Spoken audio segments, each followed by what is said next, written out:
My wife rejected me in bed saying, "Don't touch me. I have self-respect." So I finally pulled away. Don't ask me. I have self-respect. She lost her mind. Sup? Reddit.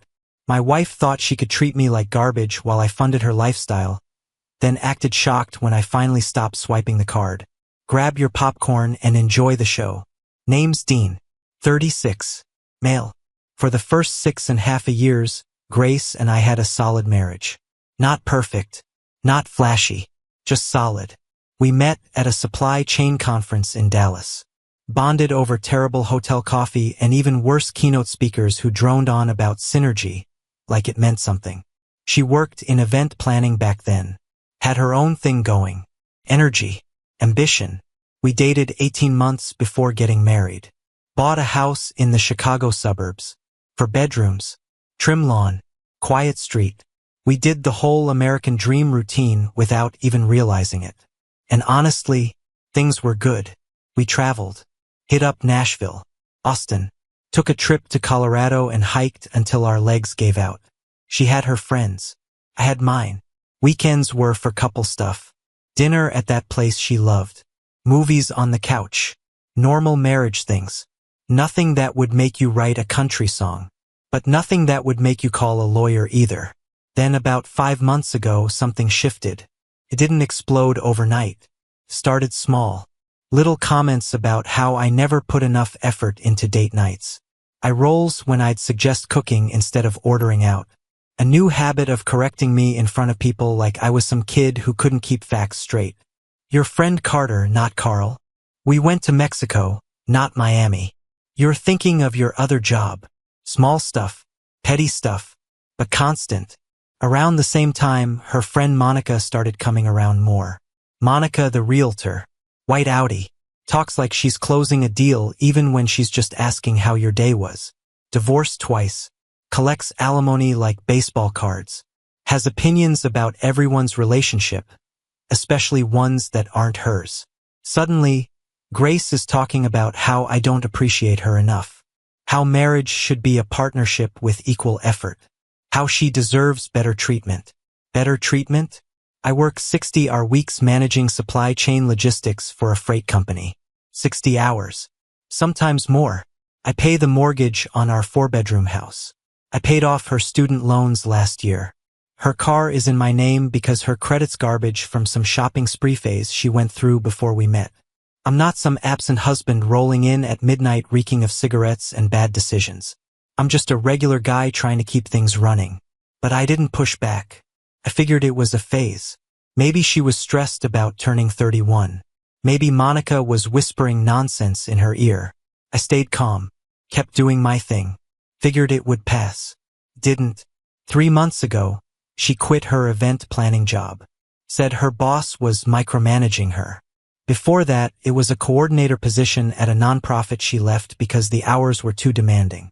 Before that was something else with some other excuse. She's been unemployed since January. Spends her days at yoga classes and long lunches while I'm handling shipments from Cleveland to Atlanta, wondering when she's going to start contributing again. I didn't nag. Didn't throw it in her face.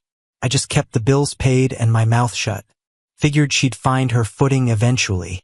2 months ago, the bedroom started getting cold. She'd pull away when I reached for her at night. Said she was tired. Said she had a headache. Said she just wanted to sleep. Fine. Whatever. Not every night has to be date night. But then it became every night. Then it became her flinching when I'd touch her shoulder. Then it became her shifting all the way to the far edge of the bed like I had a disease. Last night was the breaking point. I'm lying in bed, scrolling through something on my phone. Grace is next to me going through her nighttime routine. Face cream, lip balm, the usual. She gets into bed, settles in on her side, facing away from me like I'm not even there. I put my phone down, lean over to kiss her goodnight. Nothing dramatic, just a kiss. My hand brushes her shoulder. She jerks away like I electrocuted her. "Don't touch me," she says, and her voice could probably slice through steel. I respect myself too much for that. I freeze, my hand still hanging there in midair. "What? You heard me," she says, still not looking at me. I respect myself. I'm not just available whenever you feel like it. I take a slow breath. Grace, I say, keeping my voice level. I was going to kiss you goodnight. That's it. She finally turns around, and there's this look on her face, completely shut down, like she's been rehearsing this moment in her head, waiting for the right cue. I don't care what you were going to do, she says. My body, my choice, and I choose not to be touched by someone who doesn't appreciate me. Someone who doesn't appreciate you? I repeat. I can hear the edge creeping into my voice now. What exactly am I not appreciating?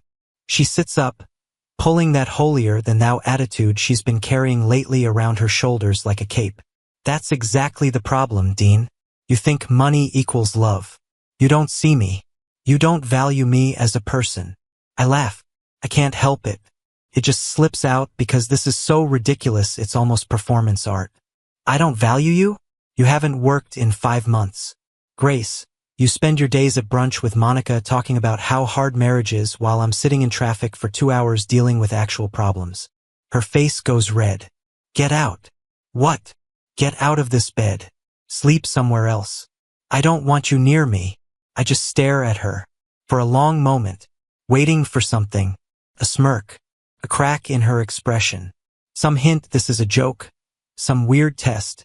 Anything other than my wife of 7 years telling me to get out of my own bed. Nothing. Fine. I say finally, grabbing my pillow. Good luck paying the bills with your self-respect. I walk out, close the door behind me, and head to the guest room. The house feels different already. Colder. I lie there staring at the ceiling, listening to the house settle in the quiet. The hum of the fridge downstairs. The faint creak of pipes. And somewhere in that silence, something clicks. This isn't a phase. This isn't stress. This is her rewriting the rules and expecting me to just accept it. Not happening. I pull out my phone and text Carter. You around tomorrow? Need to grab a drink and talk. He responds 30 seconds later. Yeah, man. Everything good? I stare at the screen for a second before typing back. Define good. 20 minutes later. I'm still awake when I hear Grace go into the bathroom. Hear the water running. Hear her doing her whole routine like nothing happened. Like she didn't just blow up 7 years of marriage over a goodnight kiss. I don't go back in there. Don't apologize. Don't try to smooth things over. I just lie there thinking about my next move. I've been playing defense for 5 months. Blocking her shots. Absorbing her hits. Trying to minimize damage. That's done now. Time to switch it up. And I'm pretty good at playing offense. Morning comes and I'm up at 6 out of habit. The house is quiet. Grace is still asleep. Or pretending to be. I shower in the guest bathroom, get dressed, head downstairs to make coffee. When I step outside to grab the paper, our neighbor Barb is already in her front yard. Barb's the 60-something woman who's lived on our street since dinosaurs roamed the earth. She knows everything about everyone. Probably knows things we don't even know about ourselves yet. Morning, Dean, she calls out. You're up early. Everything okay with you and Grace? Everything's fine, Barb. She gives me this long, suspicious look. Well, if you two need anything, I'm right here. I nod and head back inside. Barb's harmless, but she's also going to be all over this when things inevitably blow up. Note to self, when the divorce goes through, Barb's probably host a neighborhood meeting about it. Bring casseroles. The whole production suburban gossip networks make the CIA look like amateurs. Inside, Grace is up. She's in the kitchen wearing yoga pants and an oversized sweatshirt, phone in hand. She doesn't look at me when I walk in. Morning, I say, just to see what happens. Nothing. She keeps scrolling. I pour myself coffee and lean against the counter. We doing the silent treatment now? I don't have anything to say to you, she says, still not looking up. Cool, I reply. Then don't expect me to stick around tonight. Got plans. Her eyes flick up for half a second. What plans? Poker night at Carter. I say it casual. I've been going to Carter's poker nights for 6 years. Same guys. Same setup. Twice a month like clockwork. On a Thursday, she says. Yeah, Grace. On a Thursday, Carter texted last night. Moved it up because Owen's got some conference this weekend. Amazing how she can go from complete silence to suddenly caring about my schedule the second I mention going somewhere without her. Trying to control me while pretending it's concern. Classic move. She sets her phone down and crosses her arms. You can't just make plans without telling me. I just did. I say, rinsing my mug in the sink. And technically I did tell you just now. That's not how marriage works, Dean. I turn around and look at her straight on. You told me to get out of our bed last night because I tried to kiss you. You said you don't want to be touched by me, so I'm giving you space. Be grateful. Her mouth opens like she's about to fire something back, but I'm already walking out the door.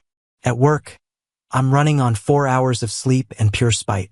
3 shipments are delayed in Ohio. A client is screaming about late delivery. My assistant manager calls in sick again.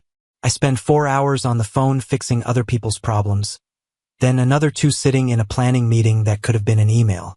Around noon, Carter texts, "You good for tonight, or was that an SOS?" I text back, "Both." He sends a laughing emoji and, "Bring cash. I'm taking it all tonight." By 6 p.m., I'm at Carter's place. He's got this downtown condo, full bachelor pad setup. Leather furniture, massive TV.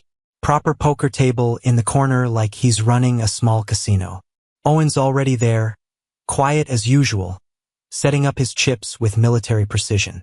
Owen works at security, never talks about it. He's got this deadpan delivery that makes everything he says 10 times funnier. And then there's Brendan, sales guy, on his second marriage, currently paying alimony to the first wife. "Dean," Carter says when I walk in, "you look like garbage." "What happened, Grace?" I say, dropping into a chair. "Say no more," Brendan says, dealing cards. "Women are complicated. That's why I married, too." Owen doesn't look up from his chips. "How's that working out?" "I'm broke and happy," Brendan says, lifting his drink like he's making a toast. "Living the dream." "That's not what you said last week when you were crying about your bank account," Owen says without looking up. "I wasn't crying." Carter laughs, shaking his head. "You guys want to actually play poker, or should we schedule a therapy session?" We finally settle into the first hand. Cards shuffle. Chips clink. For a few minutes, it feels normal. Familiar. Then there's a knock on the door. Carter sighs and gets up. The second he opens it, I hear her voice. "Grace." She walks in like she owns the place. Monica right behind her, heels clicking against the hardwood. "Hope you guys don't mind," Grace says, all fake sweetness. "We were in the neighborhood." Carter looks at me. I shake my head slightly. He's too polite to kick them out, even though this is clearly some ambush Grace planned. "Sure," he says. "Pull up a chair." They settle on the couch behind the poker table like they're settling in for a show. Monica immediately starts scanning the condo, asking Carter how much he pays, whether he owns or rents. Like she's doing a property evaluation mid-game. We're halfway through a hand when Grace decides to start. "Dean," she says, loud enough for everyone to hear, "you're probably going to lose all your money tonight again." The table goes quiet. Brendan glances at me. Owen keeps staring at his cards. Carter deals the next one slower than necessary. I look at her, calm. "If I lose, it's my money. You're not exactly bringing in income right now." Her smile twitches. "Oh, come on. Don't be sensitive. It's just a joke." "Yeah," I say, tossing a chip into the pot. "Hilarious." Monica lets out this fake laugh. "Grace is just keeping you humble, Dean. All men need that." I ignore her, focus on my cards. But Grace isn't done. 20 minutes later, she goes again. We're in the middle of a big hand. Almost 300 in the pot. She leans forward from the couch. "Dean, maybe you should fold. Strategy is clearly not your strong suit." Owen looks up slowly. Actually, his win rate's higher than everyone here except Carter. Grace blinks. "What?" "We keep stats," Owen says, completely deadpan. "Dean's up 4,000 over the last 2 years. Brendan points at Owen with his drink. "Why you got to bring that up right now? Making me look bad." Owen shrugs. It's just data. Well, money isn't everything, Monica says, trying to save face for Grace. It is in poker, Owen replies, not even looking up. Now the whole table's watching. Waiting. Carter's got this little smirk like he's enjoying the show. I look at my cards. Then I fold anyway. Stand up. Grab my jacket. I'm out. Grace's eyes go wide. What? You're leaving? Yep. I look at Carter. Sorry, man. I'll catch you later. Carter nods. He gets it. But why? Grace says, and I can hear the panic creeping in now. I look at her, then at the table, then back at her. Because I don't play where I'm not respected. And I walk out. The door clicks shut behind me. Clean exit. Done. My phone starts blowing up before I even hit the elevator. Grace calling. I decline. Monica texting. I delete it. By the time I'm in my car, I've got 4 missed calls. I text Carter. My bad for the scene. He responds immediately. Don't apologize. That was the most interesting hand we've played all year. I drive home the long way. Grace showed up to humiliate me in front of my friends. And when it didn't work, when I just left instead of reacting, she panicked. She wants control. Wants me to chase her. Beg her. Prove myself. Yeah. No. I didn't sign up for that game show. I get home around 10 o'clock. Grace's car is already in the driveway. I walk in and she's in the living room, arms crossed, ready for round 2. Really, Dean? She says. You just embarrassed me like that? I embarrassed you? I say, heading for the stairs. You showed up uninvited to my poker night just to take shots at me. That's on you. I was trying to spend time with you, she says, her voice rising. No, I say, stopping on the 3rd step. You were trying to prove something to Monica. Maybe prove something to yourself. I'm sleeping in the guest room again. Figure out what you want from this marriage because I'm done guessing. You can't just, she starts. But I'm already upstairs. Door closed. Conversation over.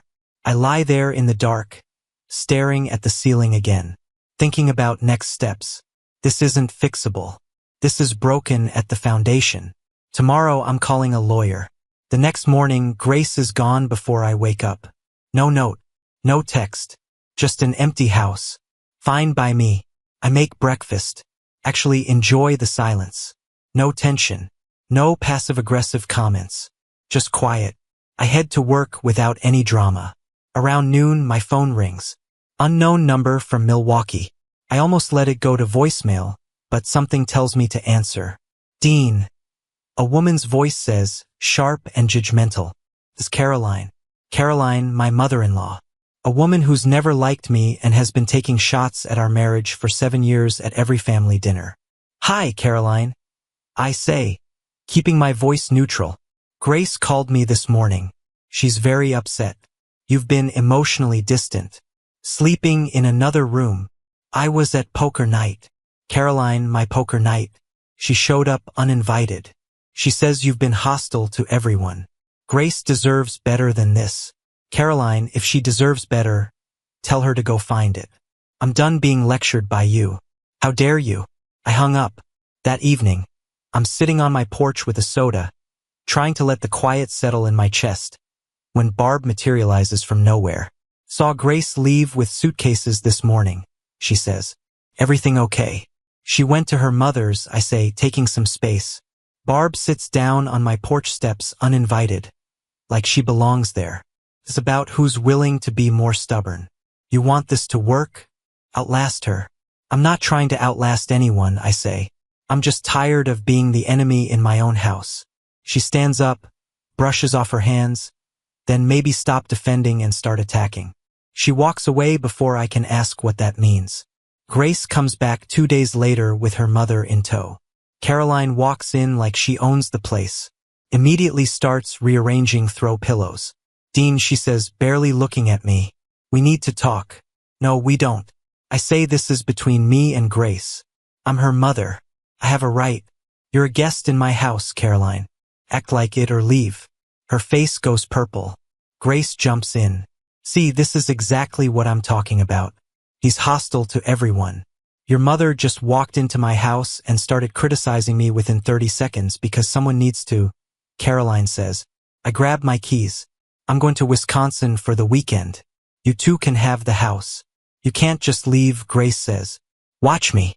Wisconsin's a 3-hour drive, and I make it in 2 and January 2nd. The cabin's exactly as I left it last month. Small, rustic, quiet. I spend the weekend fishing, reading, not thinking about Grace or Caroline or any of it, just the sound of water, the weight of a book in my hands, the kind of silence that doesn't judge you. When I get back Sunday night, Grace is calmed down. Caroline's gone. We exist in the same house for another week without talking much, passing each other in hallways, sleeping in separate rooms, breathing the same air without saying anything real. Then Wednesday morning, she corners me in the kitchen before work. What's this? Ask.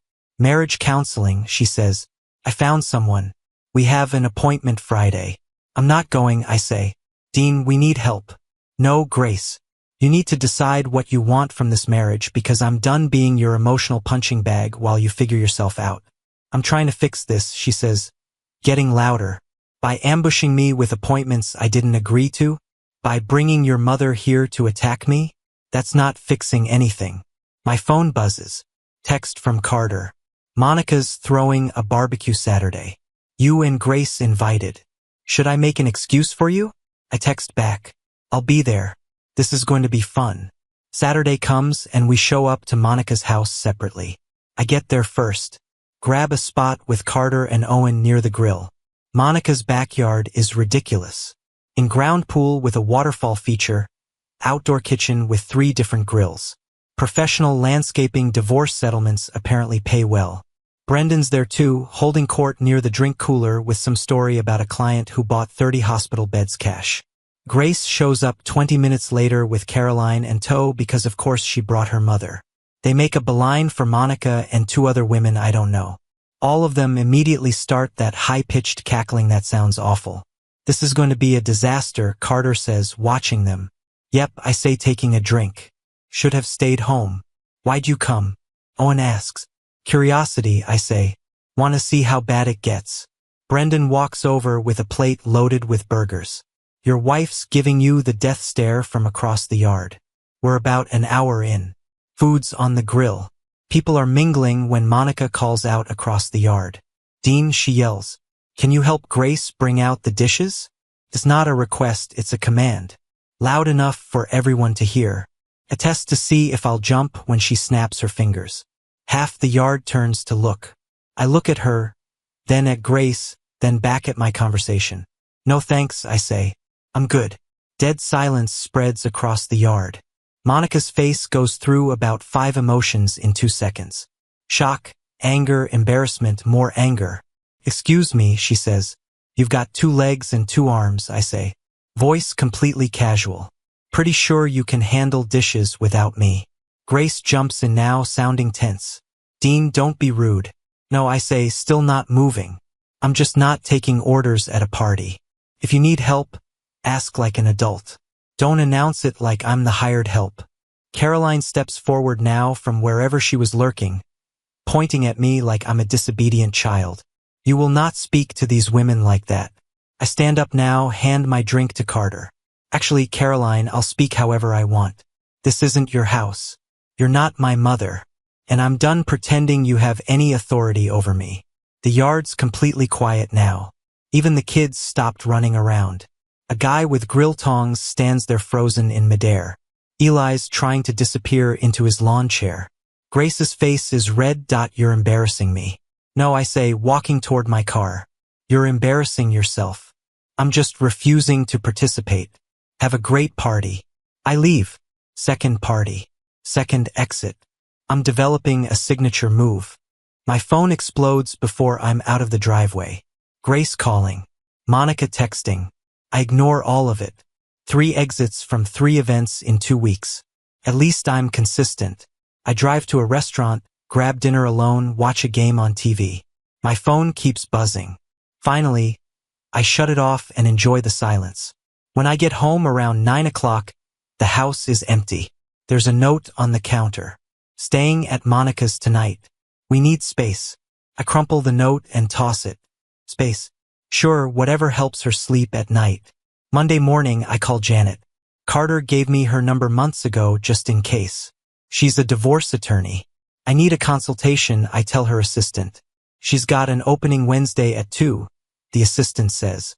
Wednesday comes and I'm sitting in her office downtown, 17th floor, windows overlooking Lake Michigan, shelves full of legal books and framed credentials.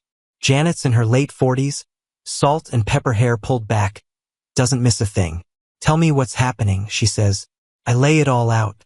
The bedroom rejection, the poker night ambush, the mother-in-law invasion, the barbecue disaster. Janet takes notes, asks questions. Does she work? No. Who pays the bills? I do. Whose name is on the house? Both, but I paid the down payment and handle the mortgage. The cars? Mine's in my name. Hers is in my name because of her credit. Any kids? No. Good. Janet says that makes it cleaner. We go over assets. The house is worth about $400,000. Mortgage is down to $260,000. Retirement accounts I've been funding. Savings I built up before we got married. The cabin in Wisconsin is mine. I bought it 6 years before we met. That's separate property, Janet confirms. She's got no claim. What's my timeline? Ask. File, serve her, negotiate. 6 months minimum in Illinois. Could be longer if she fights. She's going to fight, I say. Janet smiles. They all do. Until they see the legal bills. Then they get reasonable. I leave her office with a plan. File the papers, get her served, move into my own place. Clean break. That evening I start apartment hunting.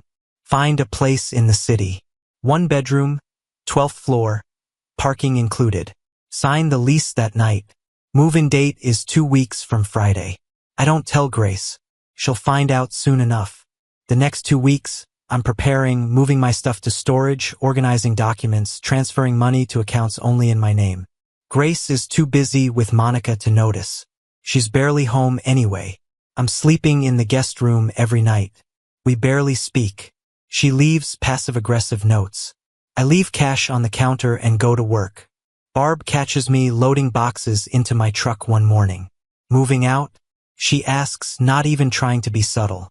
Yep, I say. She nods. Good for you. You want my advice? Not really, Barb. She gives it anyway. Don't let her make you the bad guy. Women like that rewrite history to make themselves the victim. You stick to your truth. Thanks, Barb. I say, actually meaning it. Friday comes and Janet files the papers. I get confirmation at 2 p.m. process servers scheduled for Monday morning. I spend the weekend moving the last of my stuff out. Grace is at her mother's in Milwaukee. Doesn't even know it's happening. Monday morning, 9 a.m. The process server shows up at our house. I know because Grace calls me 30 seconds later, sounding pissed. What is this? She says. Divorce papers. I say calmly. I'm done, Grace. There's a pause. You can't be serious. We can fix this. I'm serious. And no, we can't. She hangs up. I expect the screaming to start immediately, but it doesn't. Instead, I get nothing for 2 hours. Then a text. Can we at least talk in person? I don't respond. An hour later. Dean, please. I know I made mistakes. Still nothing from me. By evening, the tone shifts. Another text. You're really gonna throw away 7 years like this? Then fine if this is what you want. But the next morning is when things really fall apart. She calls at 7 a.m. and this time she's crying. Real or fake, I can't tell anymore. Dean, please, we can fix this. We can go to counseling. I'll change. I'll do whatever you want. You had 5 months to change. I say, you chose not to. Now deal with the consequences. The tears stop instantly. I'm gonna fight this, she says, and her voice gets hard. You'll regret walking away from me. Fight all you want. My lawyer's ready. I hung up. She calls back immediately. I decline and turn my phone off. That evening, I'm at my new apartment unpacking boxes when someone starts pounding on my door. I look through the peephole and it's Grace. Her face is red, makeup smeared, hair a mess. I don't open the door. Dean, she yells through the door. Open up. We need to talk. No, we don't, I say from the other side. Please, she says. And now she's crying again. I was confused. Monica was in my head. I'll fire her as a friend. I'll do anything. Interesting how we're at the bargaining stage already. Usually takes longer. She must be more desperate than I thought. Grace, go home, I say. This is your fault? She screams, flipping instantly. You gave up on us. You quit. You're weak. I'm done engaging, I say. You've got my lawyer's number. Talk to her. I'll take everything. She yells. The house, the money, your retirement. You'll have nothing. You can try, I say. She pounds on the door for another 5 minutes. Yells threats, cries, begs, yells more threats. Finally, building security shows up and escorts her out. They call me after. Sir, is everything okay? Do you need to file a report? No, I say. Just a domestic situation. It's handled. Over the next week, she tries everything. Day 1, apologetic. Long texts about how she's been reflecting, how she sees where she went wrong, how she wants to rebuild trust. I don't respond. Day 2, bargaining. Shows up at my work with coffee, asking if we can just talk for 5 minutes. Security escorts her out. She waits in the parking lot for an hour before giving up. Day 3, she sends Monica. She corners me at a coffee shop near my office, starts her pitch about how Grace is just scared and confused. I walk out mid-sentence. Day 4, the anger breaks through. Texts shift from apologetic to accusatory. You gave up on us. You quit. You're weak. This is all your fault. Day 5, she tries using mutual friends. People I barely know start texting me about giving Grace another chance, about how marriage takes work. I block them all, and it goes on. Each day, she was getting more unhinged. Day 7, Carter texts. Grace is telling people you abandoned her for no reason. Just FYI, I text back. Let her talk. The truth comes out eventually. Janet calls me Friday afternoon. She's making noise about wanting the house, spousal support, and half your retirement accounts. I told her to get comfortable being disappointed. What's our play? Ask. We offer her exactly what she's entitled to and not a penny more. Illinois is equitable distribution. She gets half the marital assets.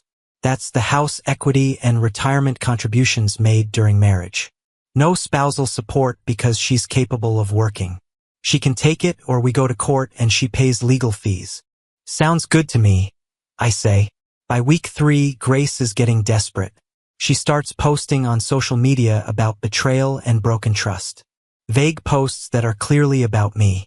Monica shares them all with commentary about how men are trash. I don't respond, don't engage, just let her shout into the void. Then week 4 happens. I'm at the cabin for the weekend. Invited Carter and Owen up for fishing and grilling. Brendan was supposed to come but bailed last minute. Something about his second wife having a meltdown. Classic Brendan problems. We're out on the dock Saturday afternoon completely relaxed. Owen's actually caught 2 bass, which he won't stop mentioning. Carter's caught nothing, but keeps insisting his technique is superior. I'm just enjoying the quiet. This is the life, Owen says, reeling in his 3rd fish of the day. Then we hear a car coming up the drive. We all look at each other. Nobody should be here. The cabin's 40 minutes from the nearest town down a dirt road that doesn't show up on GPS. The car door slams. We hear heels on gravel. Not good. Then we hear her voice. Grace comes around the side of the cabin and she's a mess. She's wearing a cocktail dress and stiletto heels like she just came from a restaurant. Swaying on those heels, eyes unfocused. Dean, she yells, spotting me on the dock. We need to talk right now. Owen looks at me, eyebrows raised. Want us to leave? I shake my head. Nah, stay. This should be entertaining. Grace stumbles toward the dock, almost trips twice. Carter mutters something about liability insurance, and I hold my laugh. You can't just ignore me, she says, getting closer, pointing at me.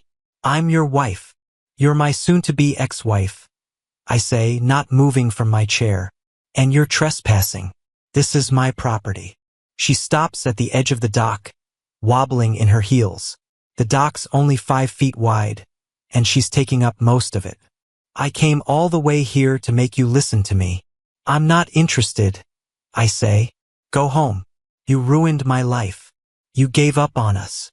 You're a quitter. No, I just stopped playing a rigged game where the rules changed every time I started winning. Carter snorts into his drink. Owen's biting his lip. Who the heck are you? Grace says, squinting at them. Are these your new friends? Did you replace me already? These are the same friends I've had for 6 years, I say. You're just too self-absorbed to remember. Hey, Owen says completely deadpan. That toast took me 3 hours to write. Carter starts laughing. I'm self-absorbed, she yells, getting louder. I gave you 7 years of my life, and I paid for all 7 of them, I say. What exactly did you give me besides attitude and ultimatums? I loved you, she says, like this is some grand revelation. You loved the lifestyle, I correct. You loved what I provided. That's not true, she says. Her voice cracks. Grace, I say, standing up now. You kicked me out of our bed for trying to kiss you. You humiliated me in front of my friends. You brought your mother to my house to attack me. You showed up at parties just to order me around like hired help. You made it very clear I wasn't good enough for you. So I left. That's on you. But I regret it, she says, full on sobbing now. Makeup running everywhere. I was confused. Monica said I deserved better, and I believed her. Monica's divorced twice and miserable, I say. Maybe don't take marriage advice from someone who can't keep one. Carter raises his drink. Cheers to that. You're being cruel, Grace says. I'm being honest. You wanted better. Go find it. But you don't get to show up drunk at my cabin throwing tantrums because I called your bluff. I came here to fight for us, she says. No, I say. You came here because you're realizing nobody else is going to put up with your BS. She just stares at me, tears running down her face, makeup completely destroyed now. Owen stands up, holding out his phone. Ma'am, you should probably get a ride home. You're not in any condition to drive. This is none of your concern, she yells at him. Then she turns back to me. This is what you want? To humiliate me in front of strangers. You humiliated yourself, I say. I hate you, she says. I shrug. Join the club. Your mother's president. She lets out this sound, half scream, half sob, and turns to storm off dramatically, which would have been more effective if she wasn't unstable and wearing 4-inch heels on a wooden dock. She makes it maybe 5 steps before her heel catches between 2 boards. For a second, she's teetering there, arms windmilling like she's trying to take flight. Then gravity wins. She goes down face first, full-on faceplant into the dock. The impact makes this hollow thud that echoes across the lake. Her dress rides up. One shoe flies off into the water with a plop, and she's just sprawled there, making this muffled sound into the wood. Owen's got his phone out before she even hits the deck. Carter's physically shaking with the effort of holding his laugh. His face is turning red. Grace pushes herself up slowly. Pieces of dock stuck to her forehead. There's a red mark forming on her cheek. Her hair hangs in clumps.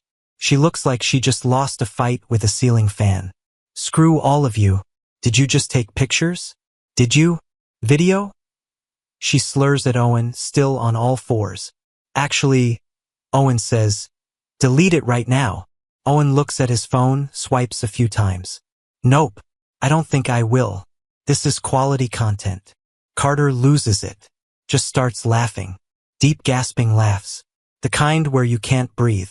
Grace struggles to her feet. One shoe on, one shoe gone. The red mark on her face is already starting to bruise. She's got splinters in her palms that she's trying to pick out while maintaining whatever dignity she thinks she has left. You're all terrible people, she says, voice shaking. I hate all of you. She tries to storm off again, realizes she only has one shoe, takes it off and throws it at me, misses by about 3 feet. It lands in the lake next to the first one.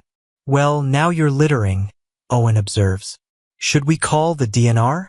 Carter's sitting on the dock now, just completely unable to function from laughing. Grace limps barefoot toward her car, dress torn at the hem, looking absolutely defeated. Carter pulls out his phone. I'm calling her an Uber. She's definitely not driving. Good call, I say. Also, send me that video. Already did, Owen says. This is the best thing I've filmed since my nephew's birthday party when the clown got attacked by wasps. 10 minutes later, an Uber shows up. The driver takes one look at Grace's wrecked face and torn dress, and his jaw drops. Carter talks to him, probably tips him extra, and explains she's upset, not abused. Grace gets in the Uber, still crying. Her car sits in my driveway. Both her shoes are in my lake. Carter comes back to the dock. Well, that was dramatic. Wait till her lawyer sees the settlement offer. I say nothing. Owen's still looking at his phone, grinning. I'm definitely making stickers of this. We fish for another hour. It's quiet except for the water lapping against the dock, the occasional bird call, and Owen periodically snickering at the video on his phone. 6 months later, the divorce is final. Grace got exactly what she was entitled to under Illinois law. Half the house equity after selling costs, half the marital retirement contributions, her car, that's it. No spousal support. The judge ruled she was capable of working. She tried arguing emotional distress and abandonment. The judge shut both down fast. Total legal fees cost me $8,000. Worth every penny. She moved in with Monica permanently after the house sold. Last I heard, through the suburban gossip network that is Barb, she got a part-time job at a bank. Probably hates every minute of it. Caroline called me once after the divorce finalized. Told me I destroyed her daughter's life, that I was selfish and heartless. I told her she should have taught her daughter not to bite the hand that feeds her. She hung up. Hasn't called since. Carter and Owen come by most weekends. We do the normal bachelor stuff. Watch games, play cards, order food. Last week, Brendan joined and spent 2 hours complaining about his alimony payments. We made him pay for pizza as punishment. I'm not dating yet. Not interested. Just living on my terms for the first time in 7 years. Life is peaceful. Guys, we are so close to hitting 1,000 subscribers on this channel. If you are not subscribed to the channel, please consider subscribing. It really helps hit that 1,000 mark. Thanks for making this dream come.